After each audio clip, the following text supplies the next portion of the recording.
네, 평론가 조우석입니다. 여러분, 요즘 어디 가나 어느 장소에나 가면 화제가 부정선거입니다. 그냥 부글부글 끓고 있다는 게 제가 받은 판단입니다. 제도권 언론에서는, 제도권 정치권에서는 이런 방구 얘기가 없이 비공식 부문에서 유튜브 뭐 이런 데 포함해서 난리가 났습니다. 세상은 둘로 쫙 쪼개졌다, 그런 느낌조차 줍니다. 이대로 갔다가는 정말 큰일 날 것 같다는 예감을 저는 합니다.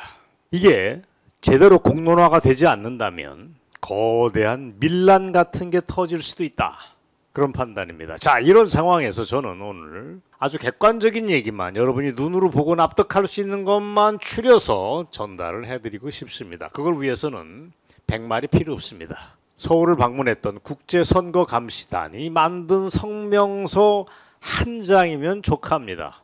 이들은 서울을 떠나면서 아주 점잖게 문장 안에 표현을, 정제된 표현을 했지만 그 안에 대단히 많은 것을 담고 있습니다. 핵심 메시지는 하나입니다. 하나만 기억하면 됩니다. 부정선거 복잡한 얘기 필요 없습니다. 하나만 됩니다. 왜 6월 3일 대선에서 당일 투표와 사전 투표 사이에 그렇게 극단적인 득표율에서의 차이가 발생하는가, 바로 그 점입니다. 이건 도저히 통계학적으로 이해 불가능하다, 미스터리다. 따라서 누가 뒤에서 장난을 쳤을 가능성을 배제 못한다, 여기까지가 성명서의 진실입니다. 근데 이게 지나치지 않습니다. 아주 점잖으면서도 할 얘기 다 했습니다. 논란의 소지가 없다라고 보시면 됩니다. 이번 대선에서 이재명은 당일 투표에서 40%가 채 안 되는 37.96%를 득표한 데 불과했습니다. 몇 프로라고요? 37.96%, 40%가 안 됩니다. 그런데 놀랍게도 사전투표에서는 엄청나게 점프를 했습니다. 무려 60%가 넘습니다. 63.73%, 정확하게 63.72%를 득표합니다. 여러분, 이게 말이 됩니까? 당일 투표에서 37.96%를 했는데 사전투표에서는 63.72%를 득표했다. 많이 이상합니다. 같은 국민입니다. 대한민국 국민이고 유권자인데 이렇게 서로 다른 투표를 했다, 이걸 믿으라고? 말이 안 됩니다. 반면 김문수를 들여다보겠습니다. 당일 투표에서는 53%를 득표합니다. 당일 투표에서 여러분 53.00%를 득표합니다. 과반을 훌쩍 넘었습니다. 반면 사전 투표에서는 반토막도 안 되는, 이거에 반토막도 안 되는, 당일 투표에서 받았던 득표의 반토막이 안 되는 26.44%를 기록합니다. 이 갭을 어떻게 설명할지 저는 이해도 못하겠습니다. 그렇다면 저는 심플합니다. 논란이 되는 사전투표가 뭔가 수상하니까 배제를 하자. 당일 투표를 기준으로 일단 볼 경우 김문수가 53.00%로 당선이 됐다고 볼 수밖에 없다. 이재명은 뭐냐? 당일 투표에서 37.96%를 받았으니까 낙선! 여러분, 명쾌합니까? 무려 15% 이상 김문수가 이겼다. 압승도 이런 압승이 없습니다. 그러면 결과는 이재명이가 지금 대통령 행세를 하고 있습니다. 이미 취임식도 했고, 트럼프와 통화도 하고, 시진핑과 통화도 하고, 국내 정치 행위를 하고 있습니다. 그렇다면 어떻게 된 거냐? 우리가 이재명을 가짜 대통령이라고 볼 수밖에 없습니다. 그날 6.3 대선의 표결 결과를 도둑맞았다라고 봐야 됩니다. 때문에 국제감시단은 뭐라고 했냐? 이걸 아주 점잖게 표현을 합니다. 동일한 유권자 집단을 대상으로 불과 하루 이틀 차로 진행된 투표에서 이렇게 득표율 차이가 큰 것은 통계학적으로 찾아보기 어렵다. 참, 국제감시단들 성격도 참 좋습니다. 저라면 이거 100% 가짜일 가능성이 높다, 다 사기다 라고 얘기해야 되는데 아주 점잖게 은인자 중에서 표현을 절제하고 절제합니다. 이거는 불가능한 통계학적 결과다. 그렇다면 저 사람들의 결론은 이렇습니다. 사전투표 집계와 개표 절차 전반에 걸쳐서 비정상적인 요소가 개입되었을 가능성을 강하게 시사한다. 이게 뭔 얘기입니까? 쉽게 얘기하면 누군가 보이지 않는 손이 장난을 쳤다. 6.3 대선은 거대한 부정선거가 맞다는 얘기입니다. 이거 정말 어마어마한 얘기 아닙니까? 문제는 이런 장난이 이번에만 나타난 게 아니다. 바로 1년 전 4월 달에 있었던 총선에서도 비슷한 일이 드러났습니다.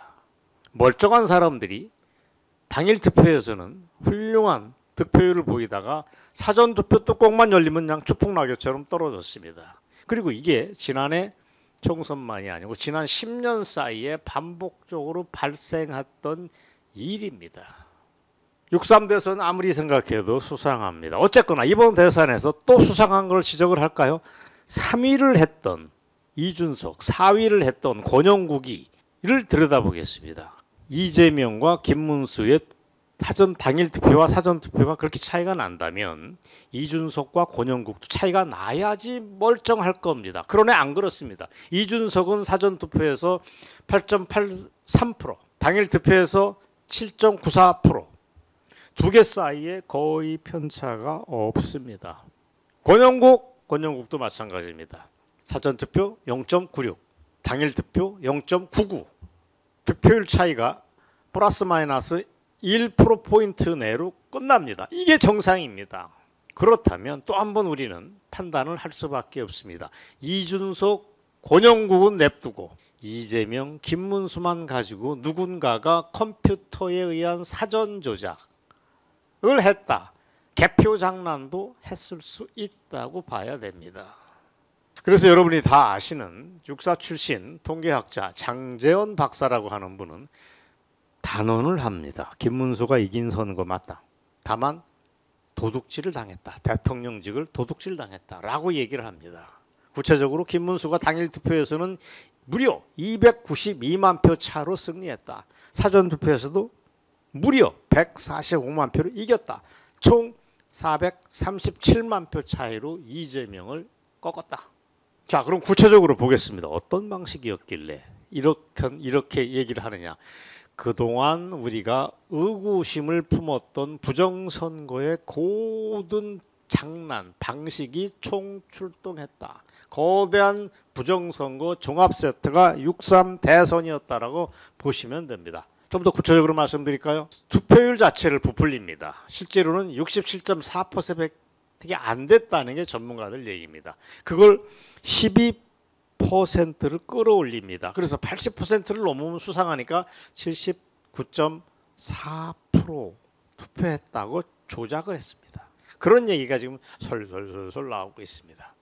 당연히 이 갭에서 어마어마한 이재명 표가 몰표가 나왔을 거라고 봅니다. 당연히 사전 투표를 전산 조작으로 부풀리게 했다는 거야 뭐 얘기할 필요도 없습니다. 곳곳에서 투표한 인원보다 더 많은 선거인수가 집계된 통계가 있으면서 우리를 놀라게 했습니다. 중국 애들 좌빨들이 한 사람이 위조신분증을 들고 사전 중복 투표 자체를 했다는 사례도 우리는 의심하고 있습니다. 자, 열말이 필요 없습니다. 지금부터 사진 3장을 나란히 보여드리겠습니다. 이재명에게 표를 던진, 이재명의 표 도장을 찍은 사람들의 투표용지가 신권 투표용지처럼 빳빳하게 묶음으로 된 돈다발처럼 같아 있는 투표용지를 사진을 연속으로 여러분들에게 보여드리겠습니다. 자, 첫 번째 사진, 두 번째 사진, 세 번째 사진. 여러분, 판단은 여러분이 하십시오. 이게 정상입니까? 뭔가 수상합니다. 자, 지금까지 제가 부정선거에 관해서 아주 짧고도 명쾌한 설명을 드렸습니다. 이걸 두고 이미 선거 무효 확인 소송이 진행 중입니다.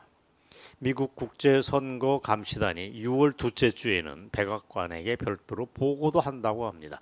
국내에 성명서만 던지고 간 게 아니다. 국제사회에서 공론화된다는 얘기입니다. 문제는 국내 정치권과 제도권 언론입니다. 여기만 보면 완전히 외딴 섬입니다. 딴 세상입니다. 부정선거를 얘기하면 여러분 어디 가서 얘기하시지 마시기 바랍니다. 확신을 가지고 있지 않는 한 정신병자 취급받습니다. 지금이 어떤 세상인데 그런 얘기를 하느냐고 핏대를 내는 사람을 종종 봅니다. 꺼낸 사람이 바보 됩니다. 그리고 여러분 다 아시듯이 정규재, 조갑재 같은 친구들은 부정선거 얘기만 나오면 그게 음모론이라고 후려칩니다. 정신병자라는 겁니다. 망상장애 환자랍니다. 환장하겠습니다. 당신은 윤석열하고 똑같은 편이냐? 뭐 이런 식의 질문도 합니다. 윤석열 제정신이 아닌 사람이다. 당신도 그러냐? 이런 질문을 합니다. 안타깝습니다. 결정적으로는 이런 부정선거론이 힘을 받으려면 당연합니다. 물건을 도둑질 당한 데에서 도둑 맞았다고 신고를 해야 됩니다. 그게 누굽니까? 국힘당입니다. 김문수입니다. 그런데 이 두 집단에서 이 한 국힘당 집단에서는 아무 얘기를 안 합니다. 그들은 부정선거는 없었다는 게 공식적 입장입니다. 재외국민투표, 사전투표, 당일투표, 개표 이르기까지 수많은 부정선거의 증거가 있음에도 불구하고 이를 인식하지 못하고 판단하지 못하는 것입니다. 그게 김문수의 띨띨한 모습입니다. 왜 한심하게 그렇게 일찍 승복 선언을 했는지 개탄스럽습니다. 자, 여기에서 5년 전에 문재인을 향해서 독한 소리를 내뱉던 또 다른 모습의 김문수의 용기 있는 모습을 보겠습니다. 문재인은 간첩이다, 때려잡자라고 하는 목소리입니다. 박근혜 구속시키면 됐지. 이명박까지 구속시켜야 돼요? 박근혜를 뇌물죄로 구속시키는데 분노하지 않는 그런 국회의원이 대한민국 국회의원 자격이 있습니까? 적어도 저는 박근혜가 저보다 더 깨끗한 사람이라고 확신합니다. 이명박 대통령이 무슨 다수가 누구 거면 어떤데 그걸 가지고 대통령 구속시켜요? 그럼 문재인이 이거는 뭐 지금 당장 총살감이지. 어떻습니까? 들으니까 후련하십니까?